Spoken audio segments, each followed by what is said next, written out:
Olá, igreja. Meu nome é Rosemary. Eu sou mãe da Luana, da Maíra, do Diego, do Thiago, esposa do Ilmar. Eu tive uma infância feliz porque eu fui primeira filha, primeira neta, primeira sobrinha.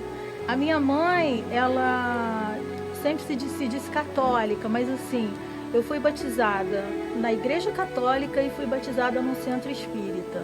Porque a minha avó frequentava um centro espírita de Umbanda, aonde se dizia um espiritismo leve, né? Onde tinha preto velho, tudo bem.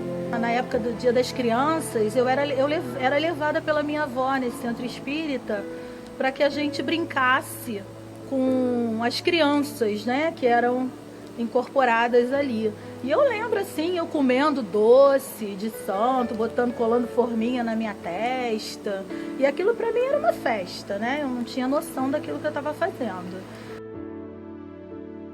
Perto da minha casa tinha uma quadra de samba. Nessa mesma quadra de samba eu conheci o meu esposo hoje em dia, né? O Ilmar, ele era diretor de bateria desse bloco. E aí eu me encantei por ele, e aí a gente começou a namorar.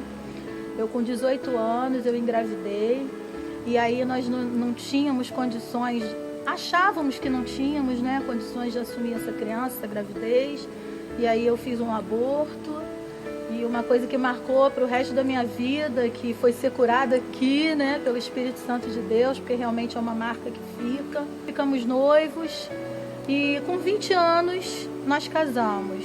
Casamos porque também eu engravidei novamente. Já tinha feito um trato com ele, nós tínhamos combinado de que aborto nunca mais. Nós casamos e fomos para Manaus, o Ilmar trabalhava em Manaus. E aí começou uma grande luta também, porque foi aí que nós começamos a realmente nos conhecer. E aí começaram as brigas, eu bebia, eu fumava, ele bebia muito, a gente brigava muito. O meu pai, que foi criado em colégio espírita, frequentava um grupo espírita lá em Belo Horizonte, e me disse que tinha um médico, dito médico, que era uma mulher que incorporava, que ele queria falar comigo. Eu hesitei no primeiro momento, mas acabei indo, porque eram tantos problemas, eu queria uma resolução para os meus problemas.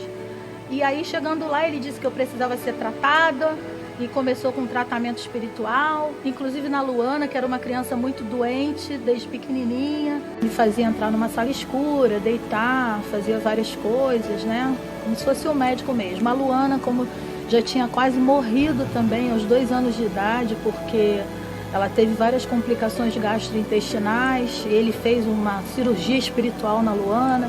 A Luana era uma criança que via as coisas, via os demônios, né? Agora eu sei que eram demônios. A Luana foi tratada e eu também. Foi quando eu, nesse período, engravidei. Me foi dito até que, então foi por isso que ele te chamou, porque você ia ter uma gestação, ele queria acompanhar a sua gestação.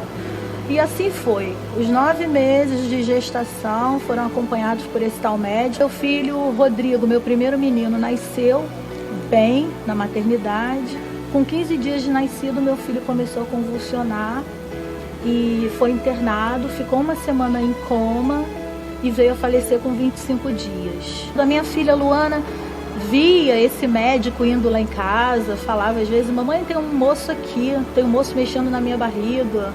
E eu achava aquilo tudo natural, que eu achava que era um espírito bom que estava ali. E engravidei novamente, depois de 8 meses, engravidei logo do meu filho Diego, mas assim, continuei indo nesse centro espírita, né? Sim, por um momento da minha vida de querer dar uma volta por cima, né? E pensava que dar volta por cima seria eu acabar com o meu casamento, eu me separar, porque a gente não dava certo, porque era muita briga, porque panela voava, Mas ao mesmo tempo eu amava meu marido, minha família, não queria que isso acontecesse. Num dia de muita crise mesmo, que eu estava chorando muito, fui para o portão da minha casa. Eu conversava com Deus, eu não sabia onde Ele estava, mas eu conversava com Ele, pedia ajuda. Apareceu no portão da casa uma amiga minha, que já frequentava a Igreja Batista há algum tempo. Ela viu que eu estava chorando muito, aí chegou perto de mim e falou, Rose, você quer que eu marque um horário com o meu pastor para você conversar com ele? Naquele momento eu falei assim, eu quero qualquer coisa, menos isso que eu estou passando. Assim, quando eu entrei, botei o pé no gabinete do pastor, a lágrima já começou a rolar.